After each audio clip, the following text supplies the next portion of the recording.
അമ്മ പറയായിട്ട് അവിടെ നിൽക്കുന്ന അവരൊരുക്കൊണ്ട് ഒരു വഴിക്ക് പോവല്ലേ?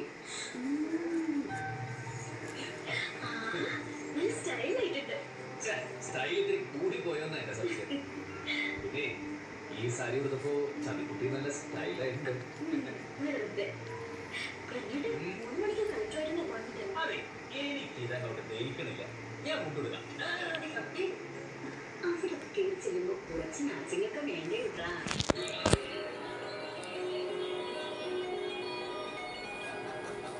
എനിക്കതൊരു നല്ല തമാശയായിട്ടാണ് തോന്നുന്നത്.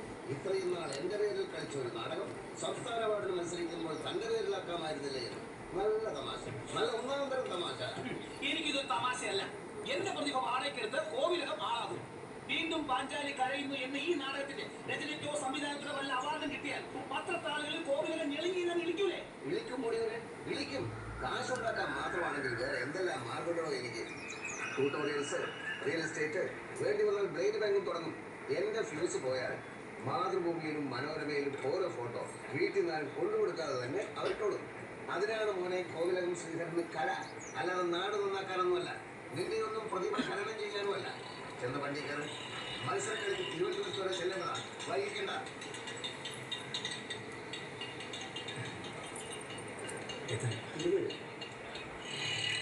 പവിത്രക്ക് ഇങ്ങോട്ട് വഴി അറിയില്ലേ? പപ്പേട്ടനെ വെറുതെ മെനക്കെടുത്ത് എന്ത്?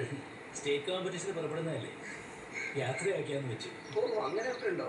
പവിത്രയെ കാത്തുന്നതാ. ഇപ്പോഴേ വൈകി, ദൂരം കുറെ വരേണ്ടതാ. അവിടെ ആരാണ് ഉള്ളത്? വണ്ടി കയറണം. മത്സരക്കളിക്കൊക്കെ ഇറങ്ങുമ്പോ വീട്ടിലെത്താറുള്ളതാ. ആളെ കണ്ടില്ല. ആര്? സുധീന്ദ്രൻ. ഓഹോ, അവനോ? അതൊക്കെ നമ്മുടെ കയ്യിൽ നിന്ന് പോയില്ലേ ഗുരുജി? പുളിങ്കൊമ്പ് എന്നല്ല പറയാ, നല്ല ഒന്നാന്തരം വാളംപുളിയുടെ കൊമ്പല്ലേ കയറി പിടിച്ചിരിക്കുന്നത്. എടുത്താ തീരാത്ത കാശുള്ള തന്ത.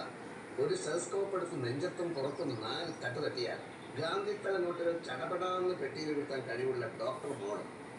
പിന്നെ ഒരു കളിക്കൂട്ടുകാരൻ, കണ്ണിൽ മണ്ണിട്ടവർ. ഇതിനെല്ലാറ്റിനും പുറമെ അവനല്ലേ മോൻ. വീഴ്ത്തിയിരിക്കും, ആരും വിടും. അങ്ങനെ വീണും വീഴ്ത്തിയും വിവാദത്തോടെ വെക്കാറായി എന്നാണ് പ്രണയ കാലാവസ്ഥ നിരീക്ഷകരുടെ അഭിപ്രായം. അവനും പറഞ്ഞു ഒരു സൂചന. പാവ, അങ്ങനെയെങ്കിൽ അങ്ങനെ ഒന്ന്